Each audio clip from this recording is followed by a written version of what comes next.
من الشيطان الرجيم. بسم الله الرحمن الرحيم. أشهد أن لا إله إلا الله وحده لا شريك له وأشهد أن محمدا عبده ورسوله. আজ নামাজের বিষয়ের উপরে আলোচনা করব। তো নামাজের পূর্বে অনেকে আরকান, আহকাম ইত্যাদি নিয়ে আলোচনা করেন, মৌলবীরা মসলা দেন। প্রকৃত সঠিক মসলা অনেকেরই জানা নেই, আবল তাবল অনেক কিছু বলে বেড়ায়। ১৫০০ বছরের ইসলাম, এখনো পর্যন্ত মানুষ সঠিক তার নামাজের মসলাগুলো সঠিক জানে না, সত্যিই জানে না। এটা আমাদের মুখের কথা নয়। আমরা কোরআন ও সুন্নাত নববী থেকে আলোচনা করব, এর সঙ্গে তারা মিলিয়ে নিক বা মিলিয়ে নেবেন প্রত্যেকে আশা করি। প্রথম হলো আরকান, দ্বিতীয় হলো ওয়াজিবাত, তৃতীয় হলো শারুত। এই তিনটি বিষয়ে একটু ভেঙে দিই। শব্দগুলির শাব্দিক অর্থ কি? আরকান শব্দটি রুকন শব্দের বহু বচন। এর বাব হলো রাকানা ইয়ারকানু, অর্থাৎ মানা ইয়ামনাউর মাজদার, যার অর্থ শামিল হওয়া, মিলেমিশে একাকার হওয়া ইত্যাদি। অর্থাৎ মানব জাতি বা বিশেষত মুসলিম বা মোমেন যখন নামাজে আল্লাহ তাআলার দরবারে দণ্ডায়মান হয়, তখন নিজেকে আল্লাহ তাআলার সাথে মিলেমিশে একাকার করে দেয়। এই জন্যে এর একটি শব্দ বলা হয় আরকান। যেমন আল্লাহ তাআলা তার পবিত্র বাণীতে ঘোষণা করেছেন, ওয়ালা তারকানু ইলাদ্দিনা যালামু, অর্থাৎ জালেমদের সাথে মিলে যেও না। তো আরকান বা তারকানু ইত্যাদি শব্দের অর্থ হলো মিলেমিশে একাকার হয়ে যাওয়া।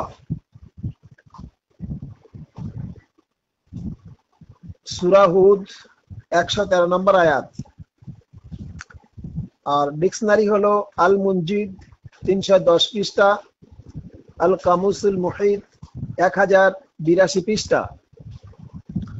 এর শরঈ অর্থ হলো মা লা ইউতিমুল মামুর বিহি ইল্লা বিহি ওয়ালা ইউতাবারা লাহু ফিস শারঈ মা আদামিহি, অর্থাৎ রোকন এমন একটি বিষয় যা কোনো ওয়াজিব কাজ এর ব্যতীত পুরো হয় না। যে কোনো ওয়াজিব কাজ হওয়ার পূর্বে এর রোকন চাই, অর্থাৎ আরকানের মধ্যে হতে হবে, তবে সেটা পূর্ণ হবে। এবং রোকন না হওয়ার কারণে শরিয়াতের কোনো কাজের কোনো মর্যাদা থাকে না। যদি বলেন কোথায় আছে, বইটির নাম কাশফুল আসরার লিল বুখারী, ৩য় খণ্ড ৩৪৪ নম্বর মসলা, আর তারিফাতু লিল জুরজানি ৯৯ পৃষ্ঠা, উসুলিস সারাখসি ২য় খণ্ড ১৭৪ নম্বর মসলা, আল মিনার লি ইবনুল মুলক ৭৮১ পৃষ্ঠা, আল ফারায়েজ ১৭ পৃষ্ঠা।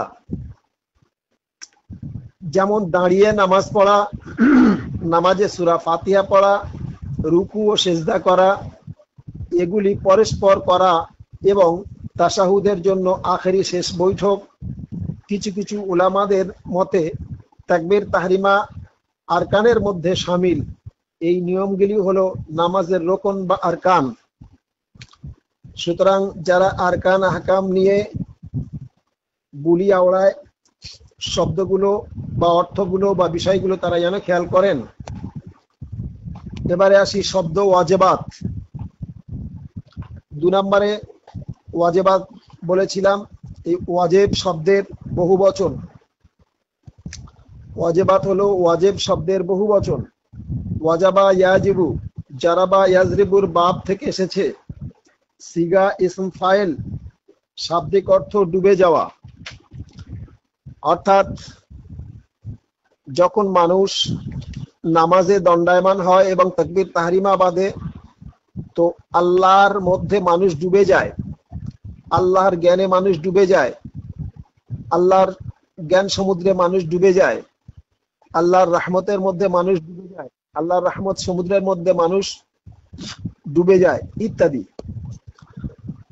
একটি হাদিসে আছে হিনা ওয়াজাবাতিস শামস, অর্থাৎ যখন সূর্য অস্ত যায় বা ডুবে যায়।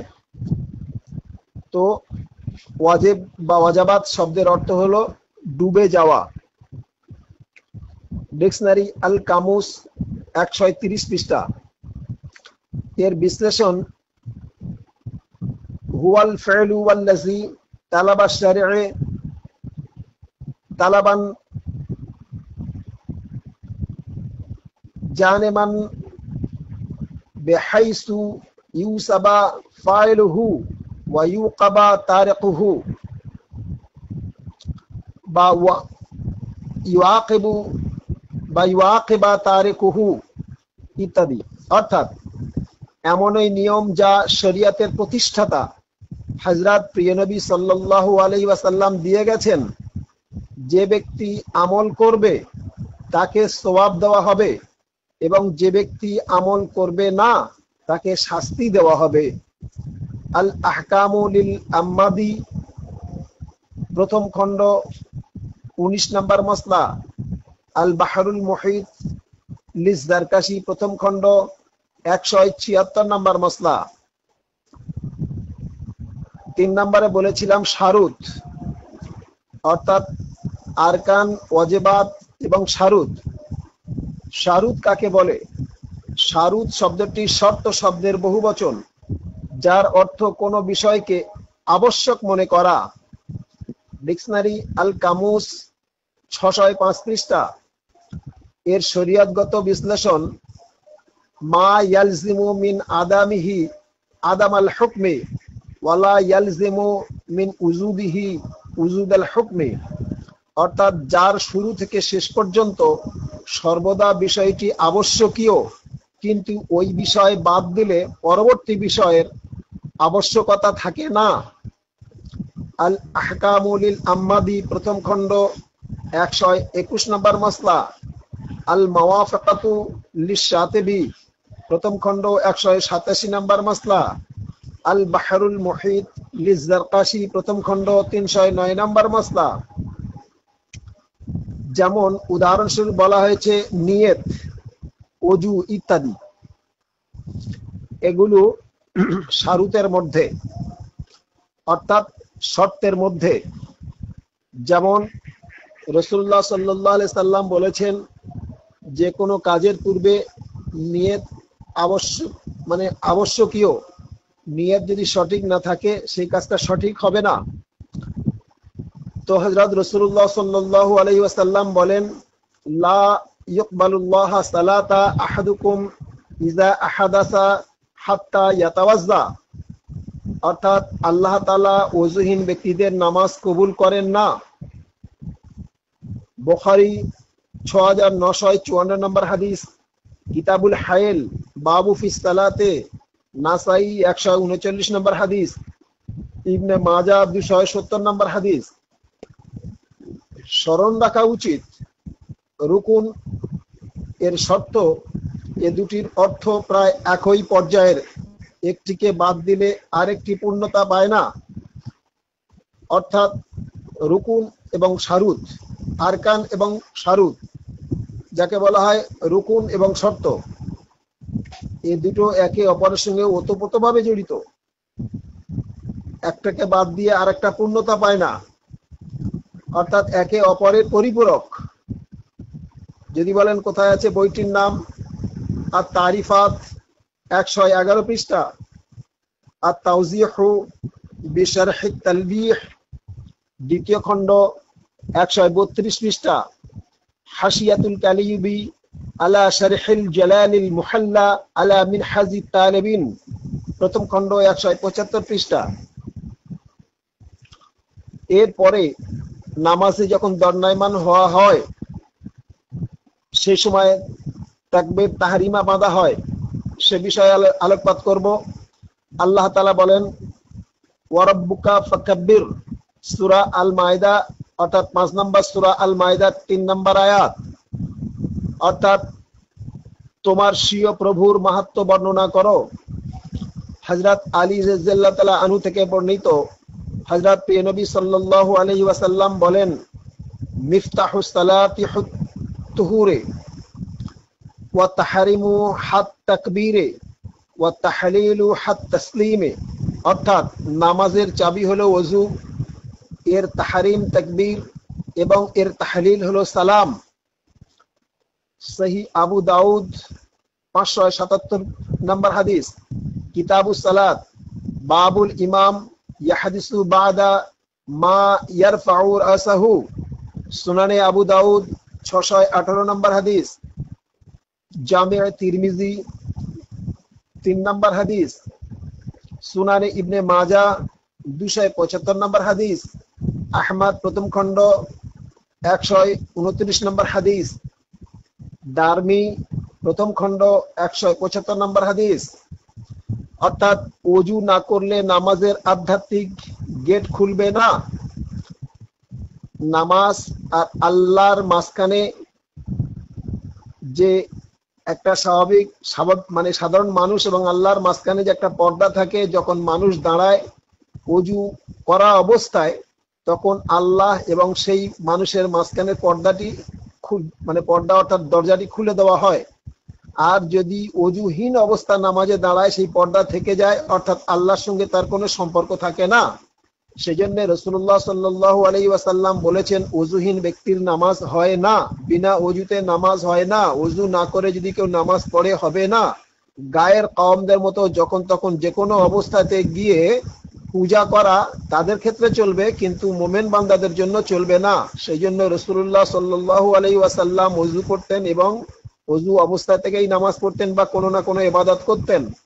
সেই জন্য রাসূলুল্লাহ সাল্লাল্লাহু আলাইহি ওয়াসাল্লাম তার উম্মতদের নির্দেশ দিয়েছেন যে যখনই নামাজ পড়বে তখনই ওযু করবে। ওযুহীন ব্যক্তির নামাজ হয় না। ওইরূপ তাকবীর তাহরিমা না বাঁধলে আল্লাহ ব্যতীত পার্থিব সকল কিছুকে হারাম করা যাবে না। অর্থাৎ যেমন ওযু করলে নামাজ হয়, নামাজের সঙ্গে তার সম্পর্ক শুদ্ধ হয়ে যায় এবং আল্লাহ এবং তার বান্দার মাঝখানে দরজা খুলে দেওয়া হয়, ঠিক তেমনি যখনই তাকবীর তাহরিমা বাঁধা হয় তো পার্থিব জগতের সব কিছু তার জন্য হারাম হয়ে যায়, একমাত্র সে আল্লাহতে নিজেকে সুপর্দ করলো। আল্লাহতে যখন সে নিজেকে বিলীন করে দিল, খোদার সঙ্গে সম্পর্ক হয়ে গেল, খোদা ছাড়া আর সে কাউকে চিনবে না, কোনো কিছুর প্রতি তার খেয়াল করবে না এবং করা নিষেধ, কঠোরভাবে নিষেধ। তো কতক্ষণ পর্যন্ত? যতক্ষণ না সে সালাম ফিরবে। হ্যাঁ, সালাম না ফিরলে নামাজ ভঙ্গ বা শেষ করা যাবে না, বা বাহ্যিক বৈধ বিষয়গুলি বৈধকরণ করা যাবে না। যদি তাকবীর তাহরিমা বাঁধে, পার্থিব জগতের যত হালাল হারাম যা কিছু থাক না কেন, যে সমস্ত তার জন্য বৈধকরণ ছিল নামাজ অবস্থায়, সেগুলো অবৈধ হয়ে গেল। যতক্ষণ পর্যন্ত সে সালাম ফিরে নামাজকে শেষ না করে, ততক্ষণ পর্যন্ত সেগুলি তার জন্য বৈধ নয়। যেমন হালাল খাদ্য খাওয়া, সে ভাত হতে পারে, রুটি হতে পারে, সবজি হতে পারে, বা কোনো আমিষী বা নিরামিষ যে কোনো খাদ্য খাবার হতে পারে, বা স্ত্রীর সঙ্গে কথা বলা বা কারোর সঙ্গে সালাম কালাম করা কিংবা কারোর সহিত কথাবার্তা বলা ইত্যাদি তার জন্য বৈধ ছিল এবং হালাল ছিল।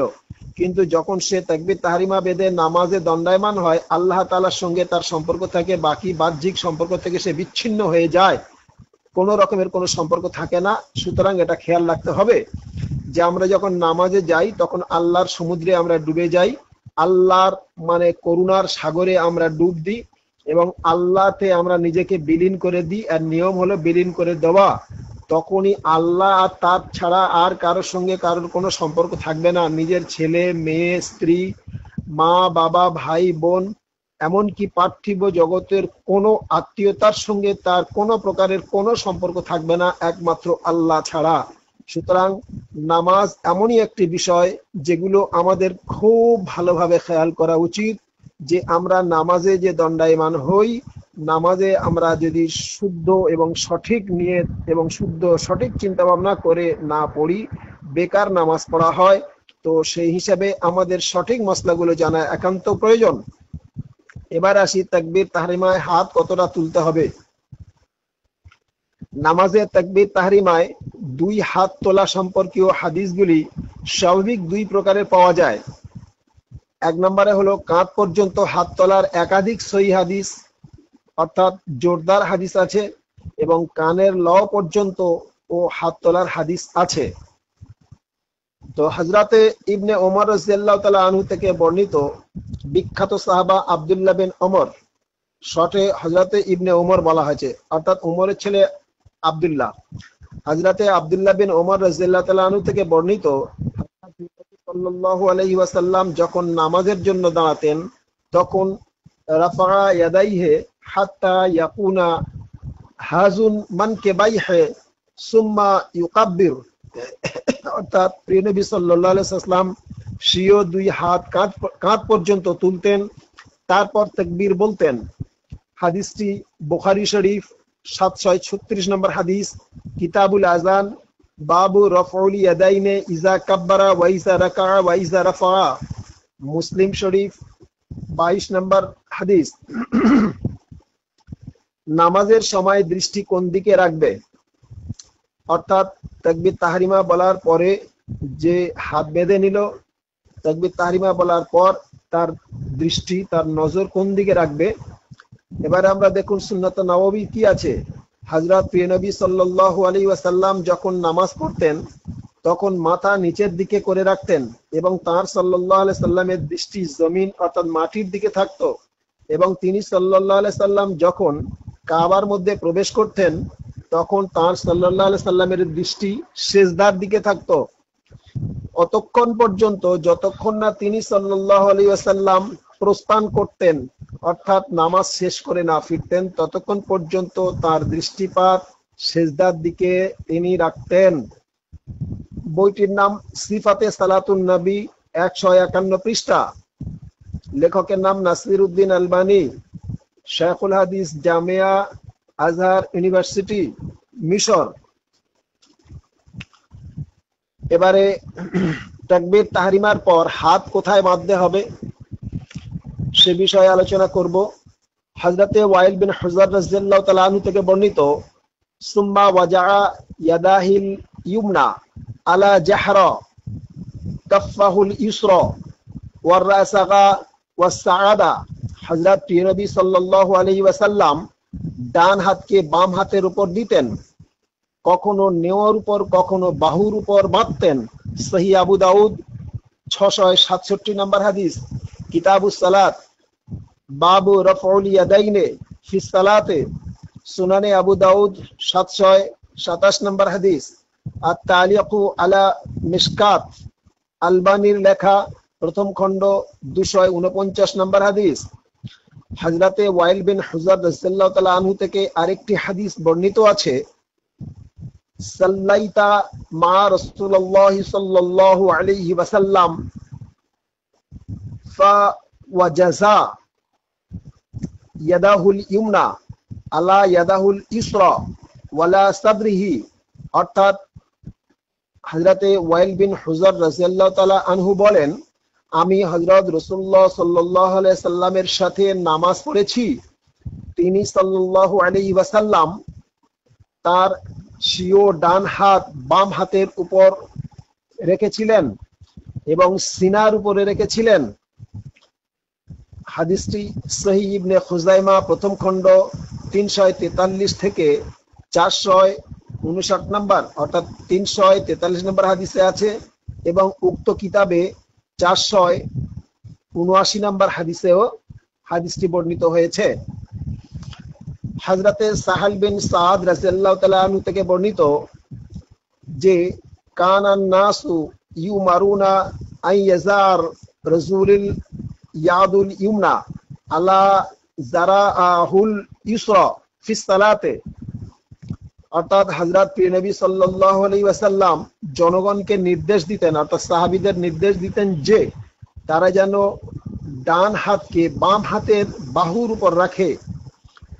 বুখারী 740 নম্বর হাদিস, কিতাবুল আযান, বাবু ওয়াজাআল ইমনা আলাল ইসরা মুয়াত্তা ইমাম মালিক প্রথম খণ্ড 159 নম্বর হাদিস, আহমদ পঞ্চম খণ্ড 336 নম্বর হাদিস।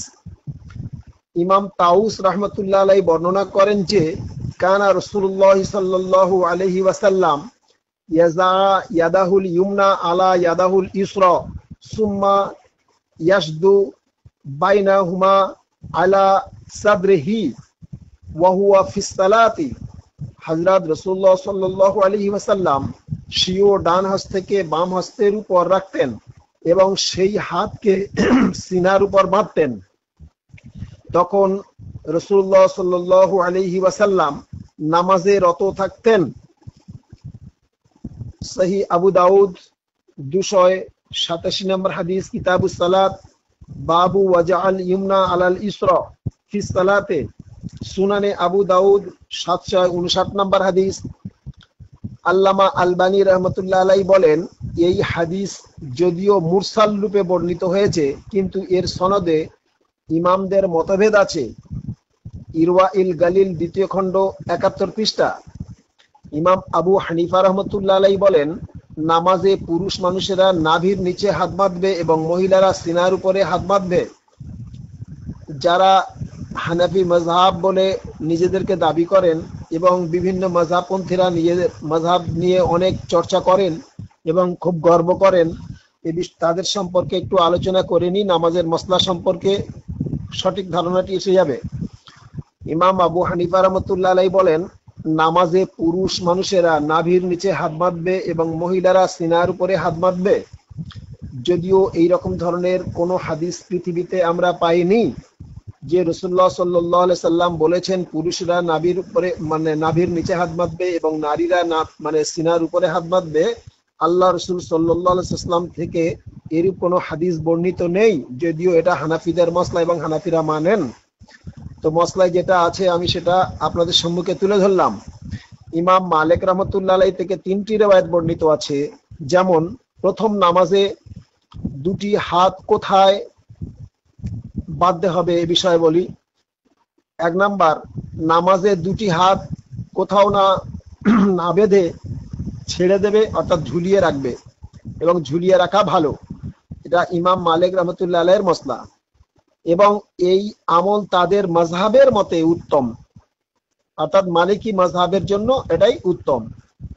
2 নম্বরে, দুইটি হাতকে সিনার নিচে এবং নাভির উপর রাখতে হবে।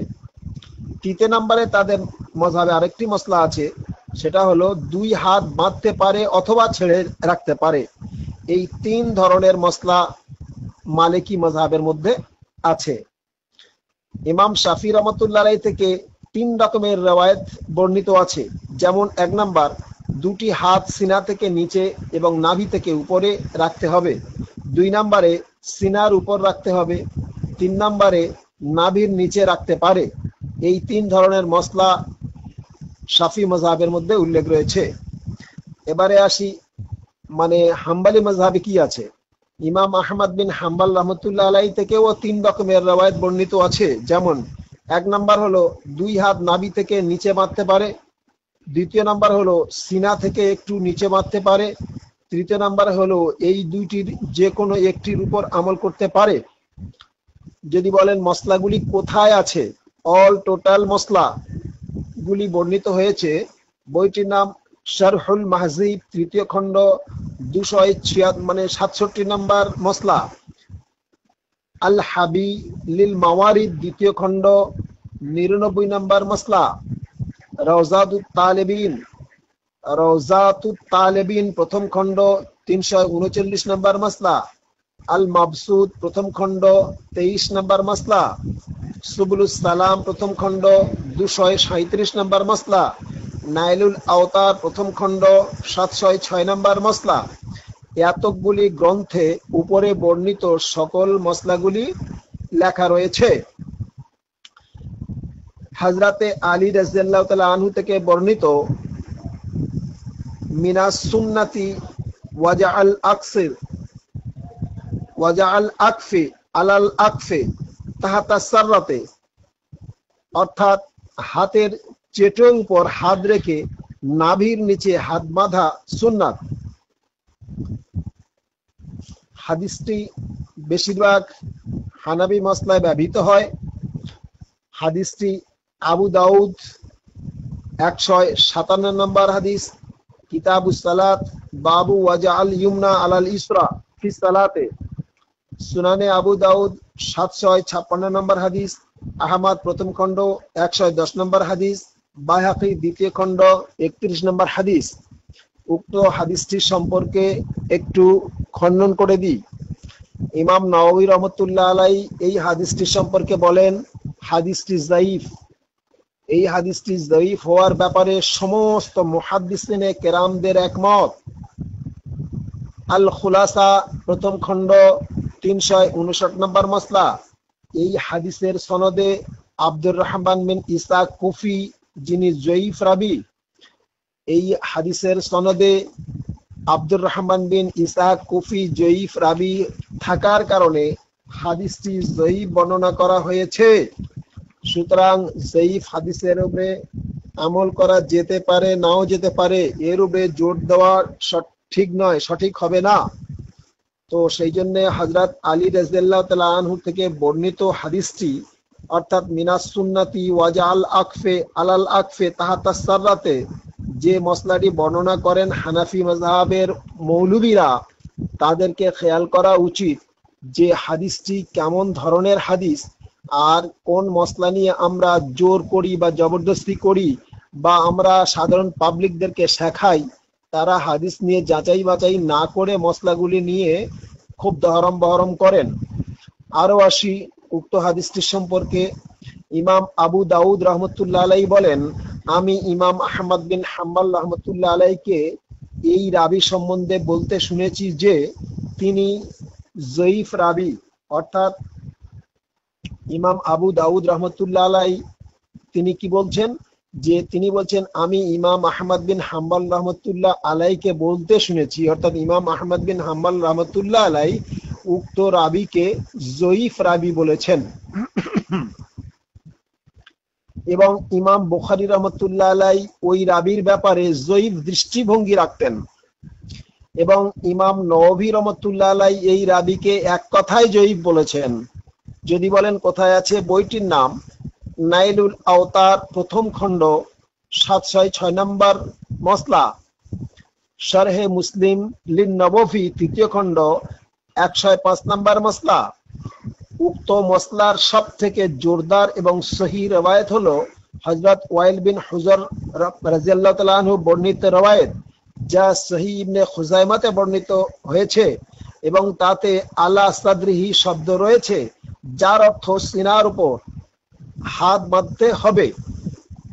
বইটির নাম নাইলুল আওতার প্রথম খণ্ড 706 নম্বর মসলা, তোহফাতুল আহওয়াজি ফি শরহে তিরমিজি দ্বিতীয় খণ্ড 93 নম্বর থেকে 100 নম্বর মসলা, আত-তালিকু আলাল মিশকাত লিল আলবানী প্রথম খণ্ড 249 নম্বর মসলা। আজ এই পর্যন্ত। তো আমরা হাদিসের বা মসলা বা ফিকহের কিতাব থেকে বা পবিত্র কোরআন থেকে যে বিষয়গুলি আলোচনা করলাম, আশা করি যারা সত্যের সন্ধানী এবং যারা গোঁড়ামিতায় আবদ্ধ নয়, তারা সঠিক সিদ্ধান্তে আসবেন এবং যেটা সঠিক সত্য সেইটা মানবেন। আল্লাহ তাআলা আমাদেরকে সঠিক সিদ্ধান্তের উপরে আমল করার তৌফিক দান করুক।